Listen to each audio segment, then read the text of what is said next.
ఎన్నికల్లో ఉద్యోగులంతా నాకే ఓట్లు వేశారన్నారు.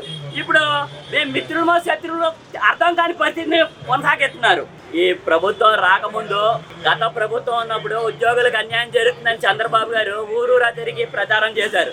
జీతాలు పడట్లేదు అన్నారు.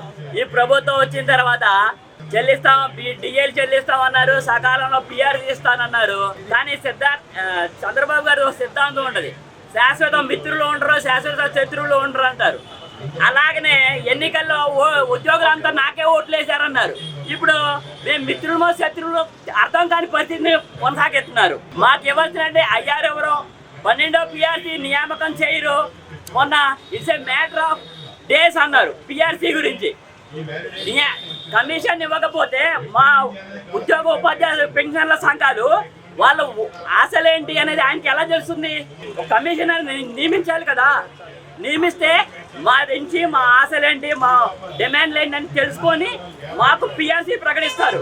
గత పాలకులు ఏం చేశారంటే కమిషన్ ఇచ్చినటువంటి నివేదికను పక్కన పెట్టి ఎంతో కొంత మా ముఖాన్ని వేసినట్టు 23% ఇచ్చారు. ఇప్పుడు చంద్రబాబు నాయుడు గారి కమిషనే అయినో it's a matter of days అంటారు. కరెక్ట్ అయిన పిఆర్సీ ప్రాసెస్ కాదు. కమిషన్ వెంటనే నియమించాలి. 12వ పిఆర్సీ కమిషన్ ని వెంటనే నియమించాలి. ఉద్యోగులు ఫ్రెండ్లీ గవర్నమెంట్ కోరుకుంటున్నారు.